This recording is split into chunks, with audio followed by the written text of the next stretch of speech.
อ่ะมานี่มาคือเก่ามาเอาใบสมร่มใบสมร่มกินสมใบสมร่มมานี่ใบสมร่มได้อยู่หน้าแหละเราไปสมร่มไปกินสม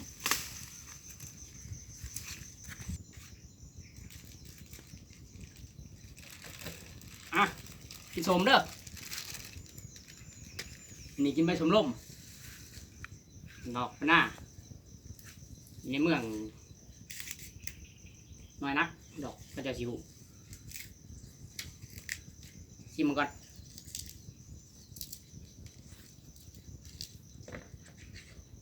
เดี๋ยวเกลือจะปรุง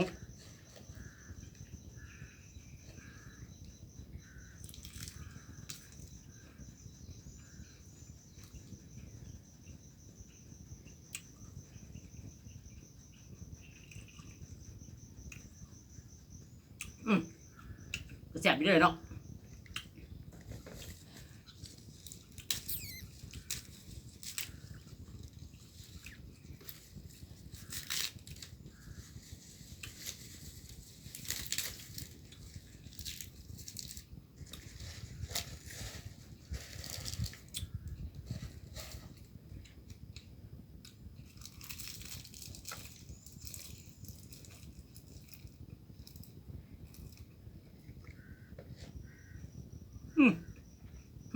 งงอ่ะงง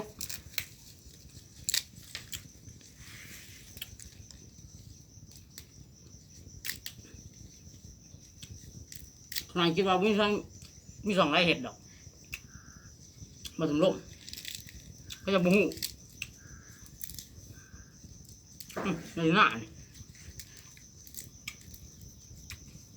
เลี้ยงกล้วยที่เรา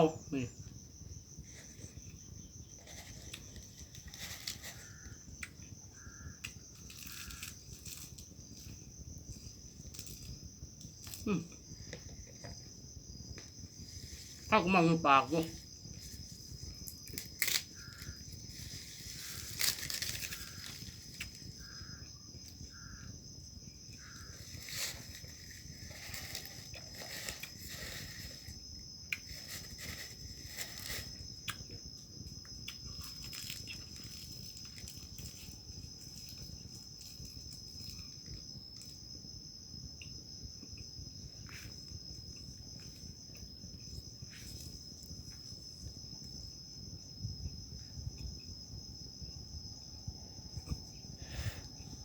ครับ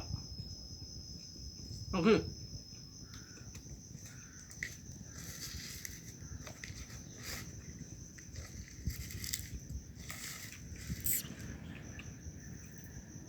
กินไม่หมดไม่หยาไว้ไม่หยอกกูเป็นยังนี่เฉพาะจะแม่คุณ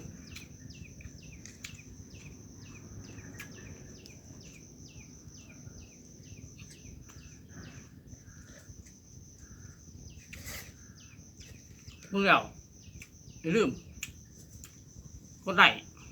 กดแชร์นั่นเด้อคลิปหน้าเดี๋ยวไม่แนวกินในเบิ้งอีกจบคลิป